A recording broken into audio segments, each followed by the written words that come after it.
Today on The Caucus, Michael Shear on what's left of the Newt Gingrich for President campaign. Also, Jim Rutenberg previews the release of thousands of pages of Sarah Palin's emails from her time as governor of Alaska.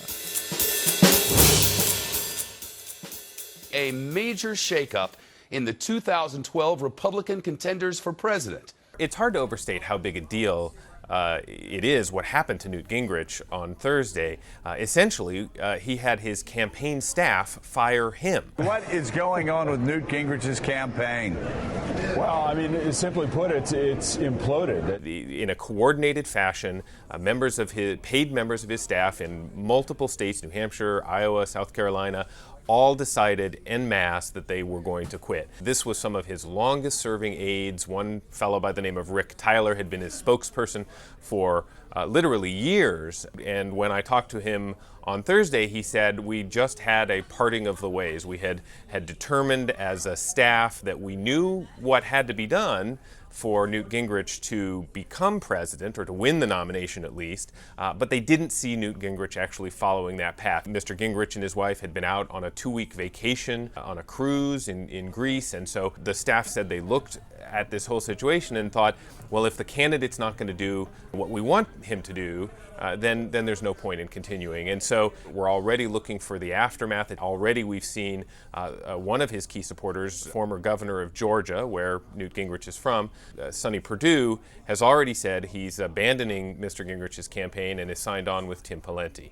I asked Sonny to consider this at the right time and the right place, and I think he decided, in light of where Newt's campaign may be at, that this was a good time to do it, and we're proud to have him. One question in the aftermath is what happens next? Who does this open the door for? There's lots of rumors out there still about more Republicans getting in, possibly Rudy Giuliani, the former mayor of New York City, who ran in 2008, has been thinking about possibly jumping into the field, as has Rick Perry, the governor of Texas, who has said in the past that he's not going to run for president, but increasingly looks like he might do so. One indication of that is that some of the aides that resigned from Newt Gingrich's campaign on Thursday are also close to Mr. Perry, and if they decide to join up with Mr. Perry again, it could be an indication that he really is serious about the race.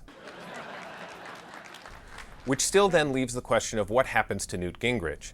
Will he continue? Mr. Gingrich himself has said that he doesn't need all of that fancy Washington consultants and the political consultants that normally surround a candidate during a campaign.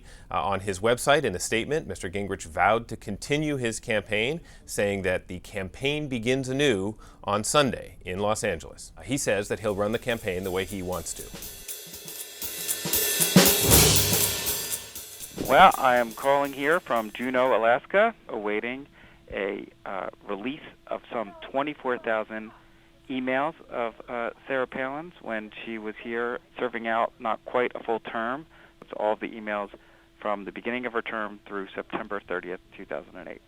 I think it's a testament to the fascination factor of former Governor Palin that there are literally dozens of us here waiting for a cache of documents that we have no idea what their contents are.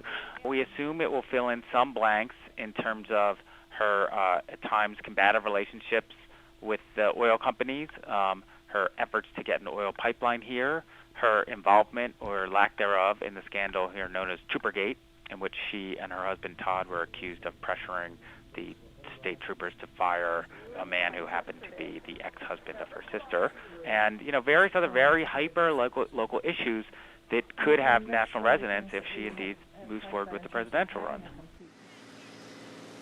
In a way, the release of these documents is akin to the bus tour that she undertook a couple of weeks ago, where there seems to be some delight in making it as difficult as possible for what she terms the lamestream media.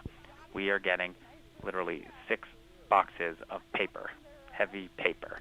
We're going to be just kind of furiously going through them and feeding them into scanners so that we can get this stuff into a database. A new element that a lot of the media are doing this time around is to invite readers to help in the process. So we're hoping as we put them online, that informed readers will sift through them and look for anything that may be interesting or really newsworthy. Sarah Palin. So whatever it is right now, it certainly will be interesting.